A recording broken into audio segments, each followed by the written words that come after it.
Good morning everyone. Today's video is special because for the first time we're going to be playing a game other than Tekken together.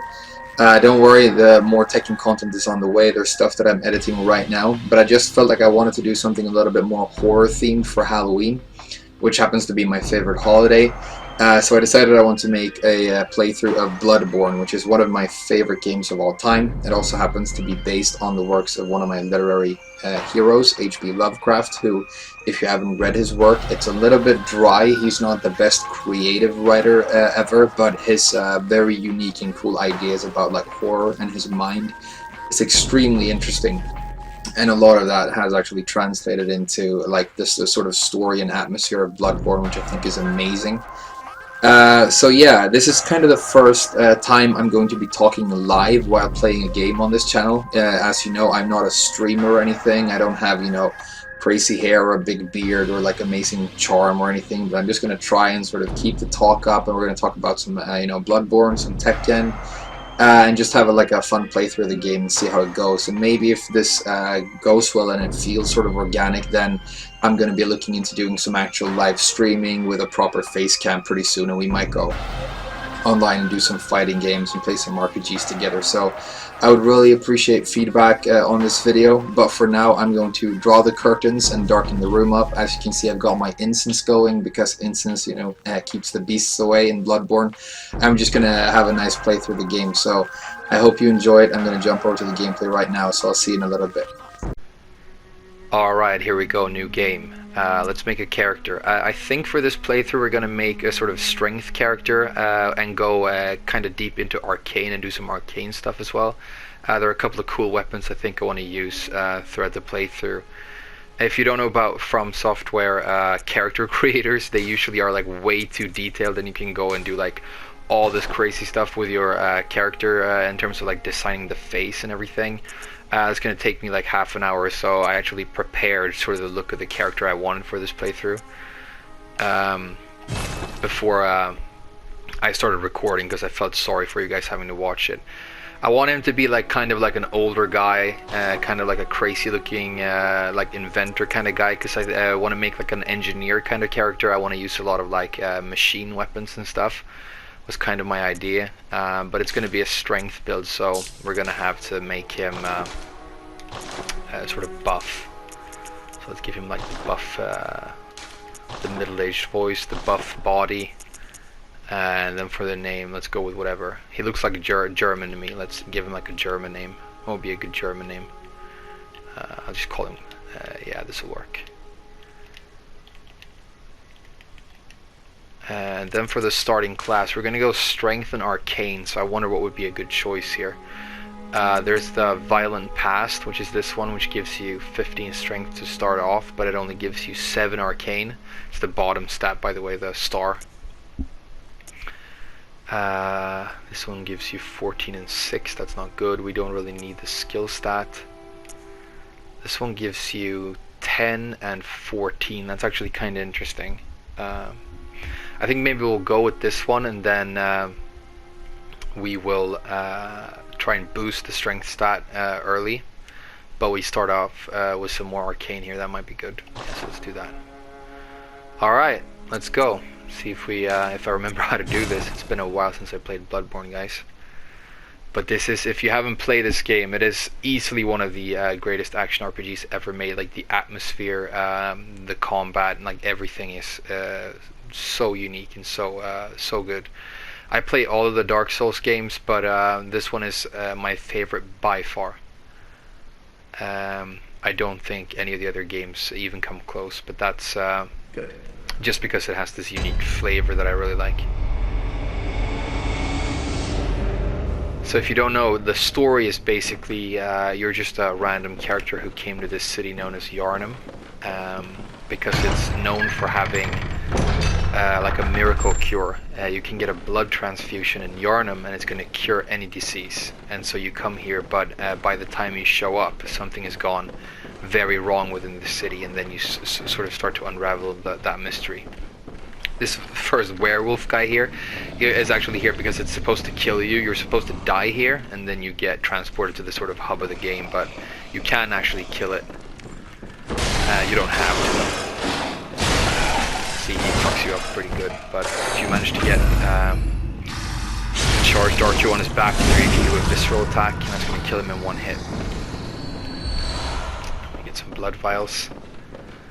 My blood vials are in the upper left. You can see I have 3 right now, and there's 2 more, so now I have 5, and that's basically the health replenishing item in the game. And this is the other major resource, the quicksilver bullets, which is what you use to well, fire bullets, basically, to use your firearms. I remember going through these gates the first time, like this world, this city that they've built it, I mean, it's ridiculously huge and so cool looking. I really, really like it. And I just remember getting goosebumps the first time I walked through here.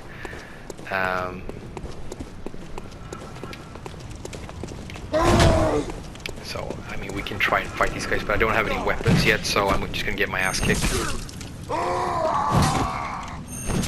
Alright, there we go.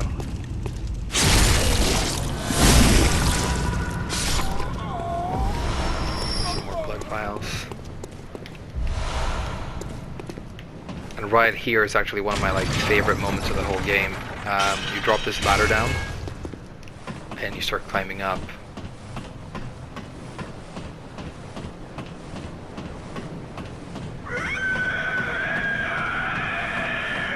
And you hear that really creepy scream, that really high-pitched scream. That's actually the sound of the first boss.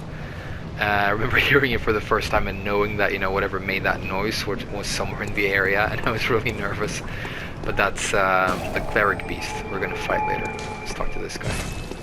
Oh, you must be a hunter. I'm Gilbert, a fellow outsider. You must know about this, whatever. I think you gotta talk to him to be able to get the flamethrower later. But for now, we're just gonna go to the hunter stream. So this is like the main hub of the game. You probably know, I mean, you've probably played Bloodborne before, but you jump in here and this is where you level up and improve your items and stuff. It also has a really cool atmosphere.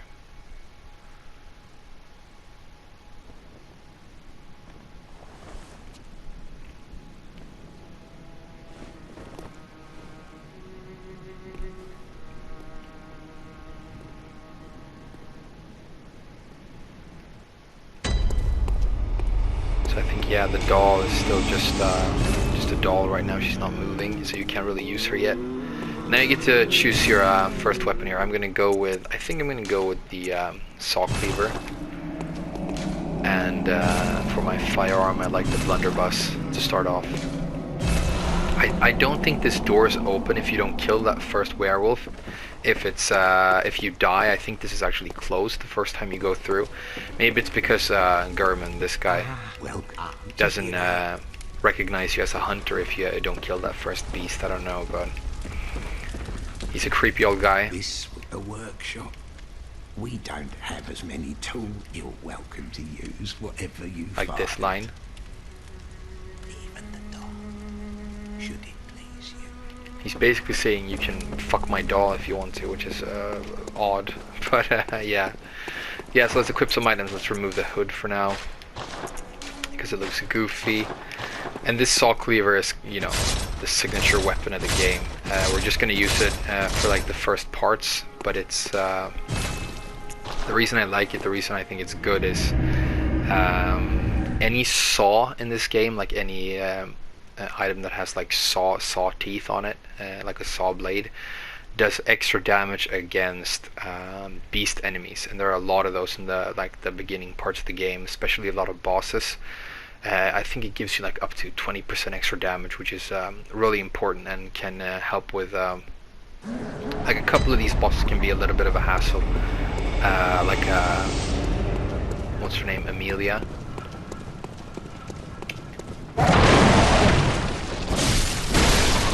And as you can see, it swings really fast too.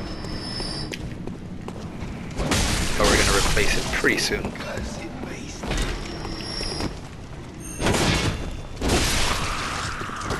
And another cool thing about this cleaver is, you know, it has this transformed mode, which I think is really bad.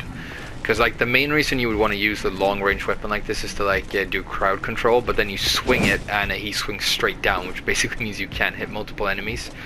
But what you can do is you can use these transform attacks where it goes between the two modes, and that does a lot of damage. So that's another good thing about the weapon. Let's see if we can do this without getting our asses kicked.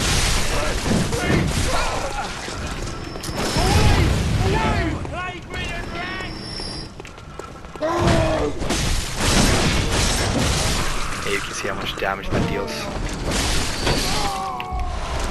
Alright. I'm not going to be stingy with my blood vials, so I might as well heal, because these guys can kill you really fast if you get like caught in an infinite.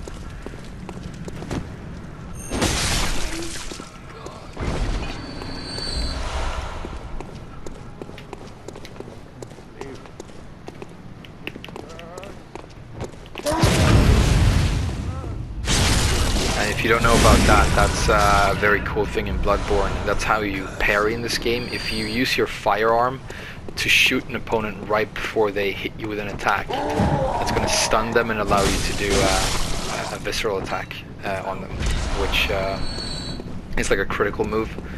And I think it's such a great idea. Like, it works so well in this game. It's implemented perfectly. And I actually prefer to the normal sort of parry mechanics of the other Dark Souls games.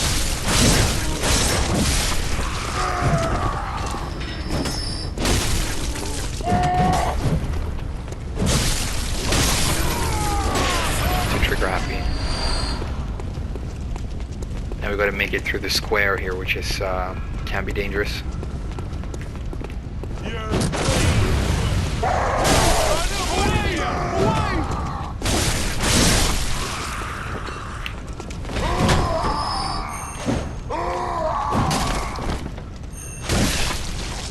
I definitely think that like playing Tekken and playing Bloodborne, like being good at one game can really sort of like carry over into the other, because it's all about moving, reaction speed, patience, and stuff like that.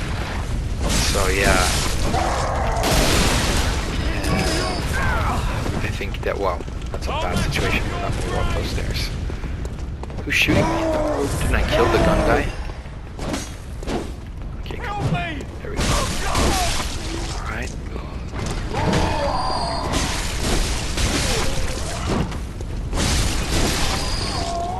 Nice.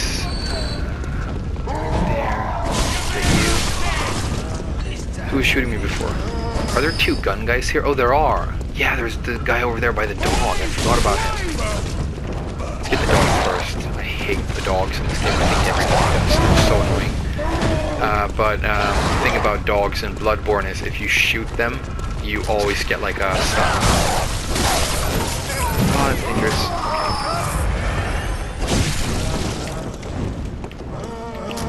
Shoot you.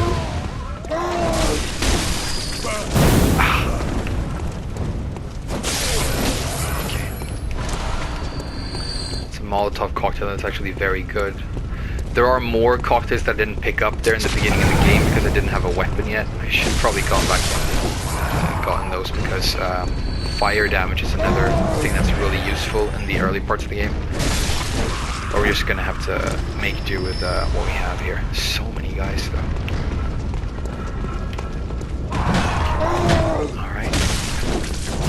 Wow. Locked onto the wrong guy, right?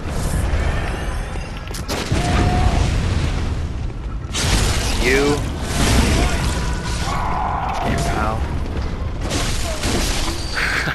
Korean backdash into whip punish, obviously. So we almost like cleaned up the whole city, so we might as well get this guy as well, just for the sake of completion. It wouldn't be hilarious if this is like where I die. I didn't have to go get these guys anyway. Alright, so I'm feeling good about the visceral attacks. They're hitting kind of crisp. I mean, these enemies are not hard to visceral attack. You're really not meant to, because it's kind of like a waste of ammo. But Like when it's just like Tekken. When you're tired and you're not feeling it, you start sucking and you get raped. Oh, this is another cool thing. You see this door here? It's like rattling and someone's pounding on it. That's another thing that made me scared. I thought that was going to be like the first boss. Turns out it's just a troll on the other side. These trolls are kind of crazy. They show up throughout the entire game. They don't get strong or anything, really, but they do a lot of damage, so they kind of like stay relevant throughout the whole thing. This is the first one you fight. They're kind of parryable, but I don't think you need to parry this guy. You can just, yeah, if you run fast enough, you can get a visceral on the back. It's the easiest way to deal with him. And here you get the torch, which is pretty much useless because you get a better version of the torch within like a couple of minutes of starting the game. So these combos are everywhere in this game. They're kind of like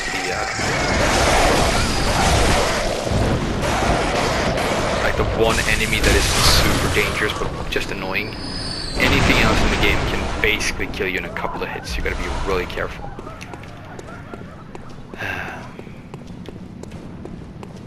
Alright, you hear that? This is another nice touch. You hear that music? It's a music box. It's actually that window right there. There's the Gascoigne storyline. It's Gascoigne's daughter. I'm probably not going to do that storyline because it basically ends with a young girl being eaten alive by a large pig, which is kind of grim. So we're gonna spare her and let her live. Dog before he gets any funny ideas. This dog. Oh, I hate this. Oh, there are 3? I thought there were only 2. Did they patch this? Oh, come on, please no. Alright. Let's get some space. Oh, wow. What's up? Oh god. Okay. Alright, great. Wow, I was nervous. I don't want to die this early in the game because it's going to make me look like a dork, but... Did I get all the dogs? Alright. Let's see if we can get a little bit cheesy here, maybe. Yeah, that worked. Let him shoot once. Alright, nice enough. Cool. And I've been picking up these bloodstones wherever I can along the way because they are upgrade materials for your weapons. Let's see how many we have right now. I've got only 2. I missed one. Have I missed one? I got that one. Why are there only 2? Did I miss one, really? I gotta go back then. If you don't know, like in games like this, like from software games, upgrading your weapon is really like so much more important than upgrading your character, really, because like doing more damage is super important defensively in this game. If you can kill a boss in fewer hits, that just means less opportunities for you to get destroyed by the boss. So wait, there's one here, there's one over there, and then there's the one... Am I remembering this wrong? I think there's supposed to be 3. Like, if you know where it is right now and you're getting annoyed with me, just bear with me.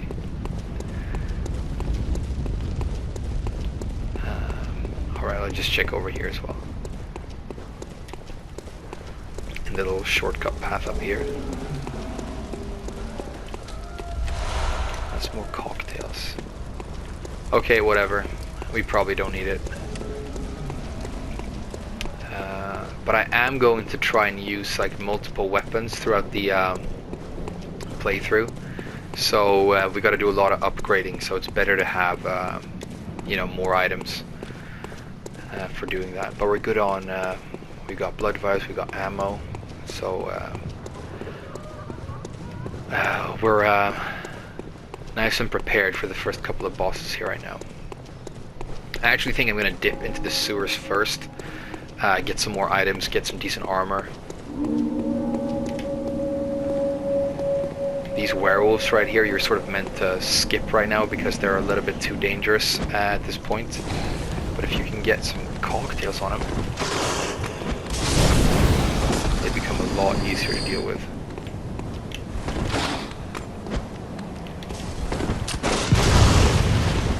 Okay, I didn't misroll. Oh, okay, that was a mess up. Now I'm in trouble. Okay, come on.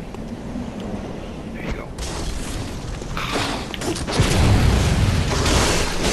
They're kind of easy to stun lock as well. You just gotta be careful because they kill you so easily at this point. Okay, nice.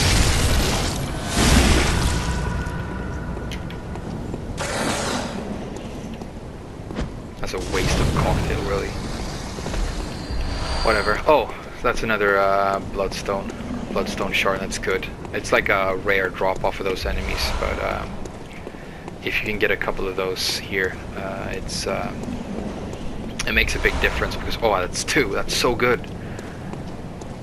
Because you might be able to get one more level on your weapon before Gascoigne, who's really sort of the first challenge in the game. He's not hard, but he can get you in like infinite loops and stuff, which can be a hassle. So you see there's a lot of these upgrade materials.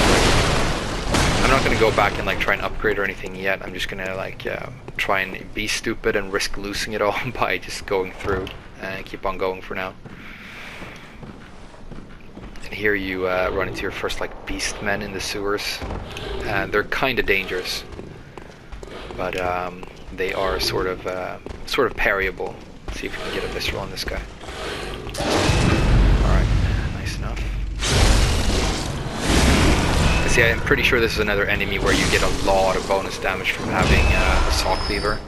You can also use the threaded cane, which is one of my favorite weapons in the game as well, in its whip mode. And if you do that, you get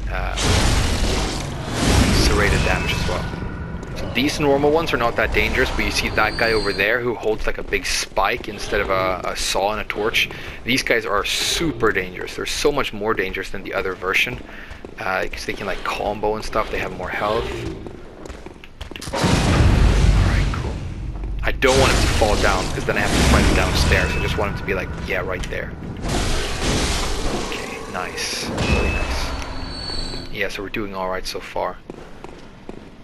And the reason I want to go down here right now and take this path is because it's going to lead us to... Oh, that was a mess. That was pathetic. It's going to lead us to the first piece of like decent armor we can get.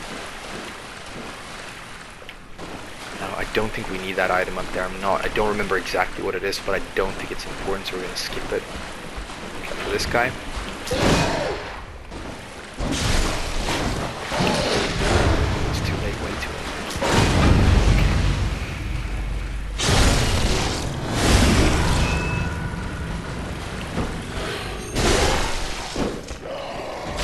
Right here.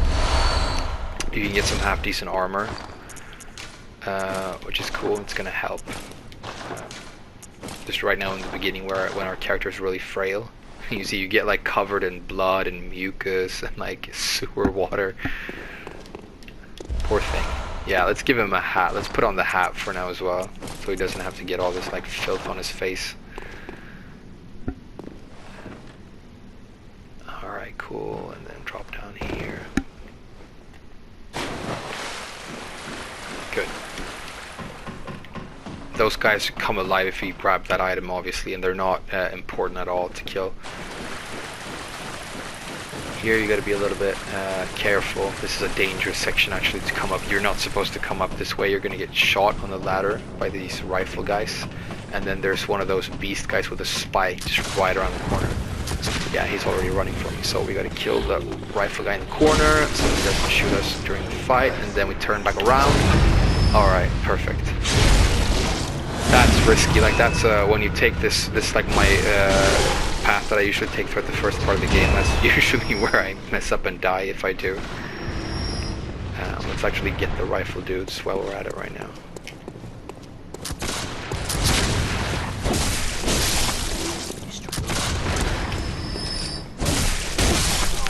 now we can go through down there and we're not going to get shot at, which is nice.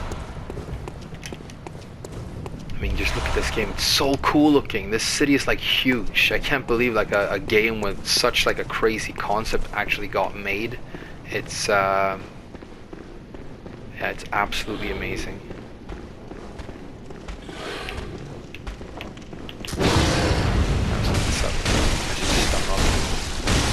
It's another thing that the saw cleaver is good at because of the fast swings.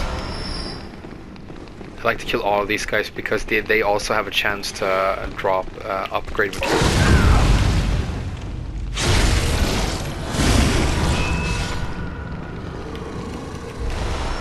Didn't get any. Okay, let's heal up. Now this guy you get to be sneaky.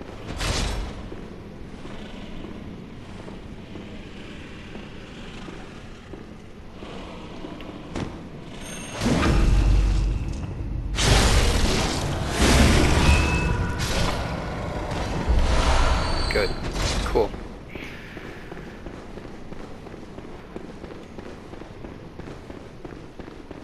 Go back up here and we're going to go out on the raft because there's more upgrade materials up here.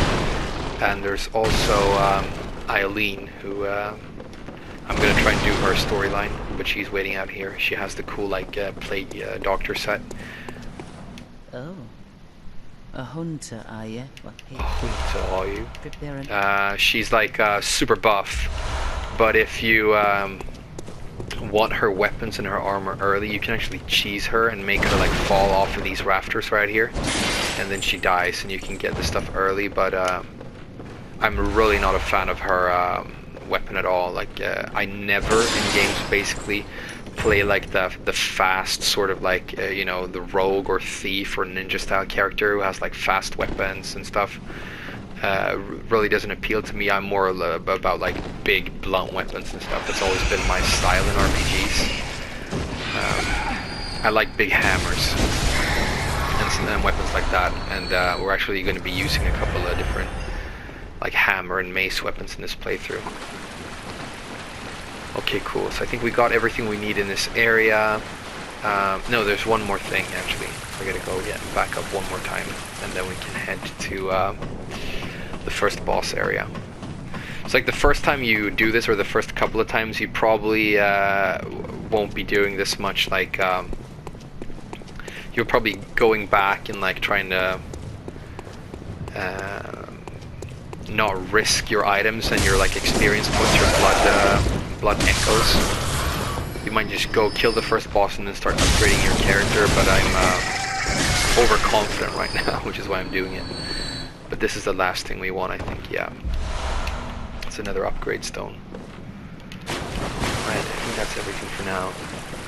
Let's skip those guys. There's no need to do. They just have a little bit too much health for it to be worth it. It just takes a long while to kill. But we are going to dip in here for one more upgrade stone. Might as well get this guy. You can see here they have a lot of health. And they have this awkward low hitbox as well. You gotta hit him on the ground. Skip through here. Wow, wow, whoa, whoa, whoa. That was dangerous. Right, when I was insulting them. Here, my usual technique is you get the pig here. He's kind of buff, but if you just rush through, you can actually get around him. You can fight him in this area. He does that. You can actually shove your hand up his asshole and pull his guts out. So yeah, that's the thing.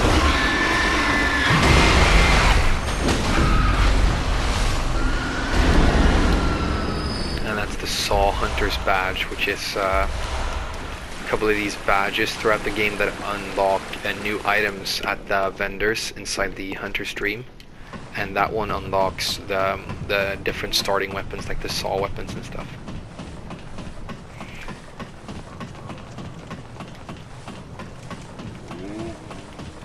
Let's see if we can do, there's a little bit of a cheese you can do with this troll guy right here if you just run straight on. Yeah, it worked. If you do that, like he actually gets hit by his own boulder sometimes. And then you don't have to fight him. Nice. like, I guess you know, like, the story of Bloodborne, but in case you don't, in case you like want to watch this instead of like actually playing the game, basically there's this blood, right? We got a blood transfusion when we came to this city the first time. Is that old Yarnum down there? That's really cool. We're gonna go there later. And it's basically this like miracle cure that can fix any disease or any problem with your body. And so they built this like really powerful city and this huge religion and church around this blood ritual. But then it turns out that the blood is actually tainted, and if you take too much or you take it and you get like intoxicated by it, you will start transforming into a monster. And so the city started coming apart because of that, and then they created this like league of assassins, basically warriors known as hunters, that would go around and kill the transformed citizens, to sort of keep the fact that the blood was actually not that the blood was actually tainted like a secret from the people. And you're gonna like take the role of one of those hunters during the game, but by the time you come to the city, like basically this beast plague has gotten like so out of hand that there's no point in like the city's literally coming apart at the seams, and there's almost no normal human beings left. But now we unlock the first important shortcut here back to the lamp where we talked to. This is like the first area where we just started out in the beginning. And I'm just going to open that path, and now I think we're just going to go be overconfident and go straight to the first boss. We're going to, yeah, let's upgrade the cleaver first, actually get a bit more damage on that first boss. Use some of those upgrade materials we picked up throughout the world. I think we're going to be able to get the weapon to at least level 2, which is good enough for now. How many do we have? 12. So we need 3 and then 5 and then 8. So yeah, okay. So level 2.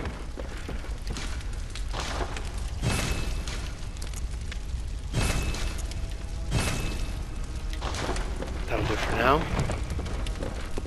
And now we're gonna go fight the Cleric beast. It was a super cool enemy.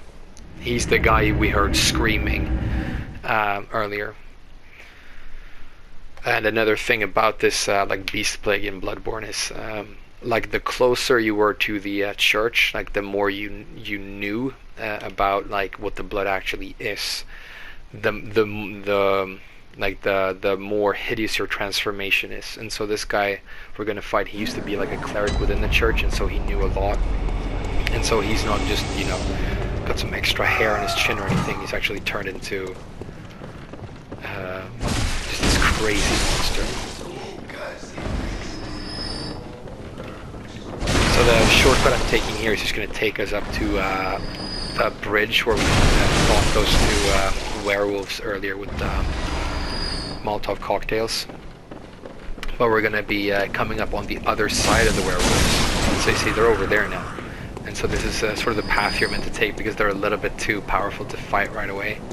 There's another one of these troll guys, but we don't need to worry about him right now. Let's just go on ahead. And that up there is Cathedral Ward, which is my favorite area. And here he is. Oh, right, getting hit right away.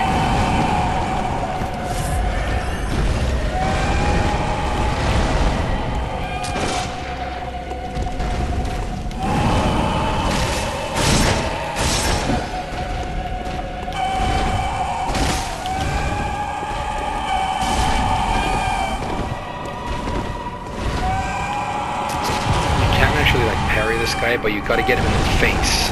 So you gotta wait until he slams his hand down and his face is low. Otherwise you can't get any hits on his actual head. Alright, let's heal up. Just that way. Okay, nice.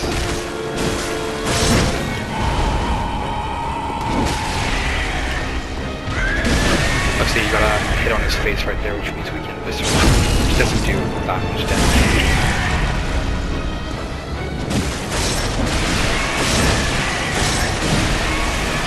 Better just like hack away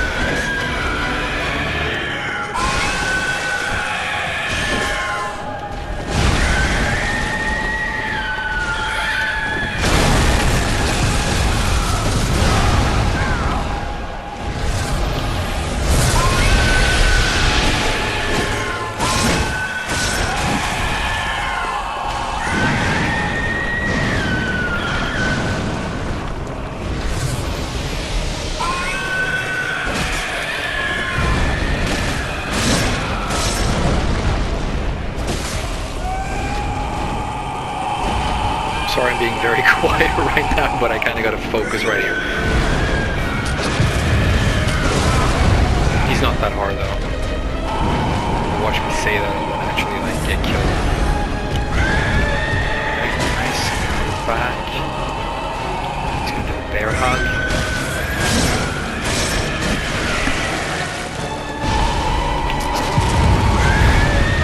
You can see I'm using those transform attacks at the Salt Beaver because they do a lot of damage. Now we can get another visceral on the head right here. That might be it.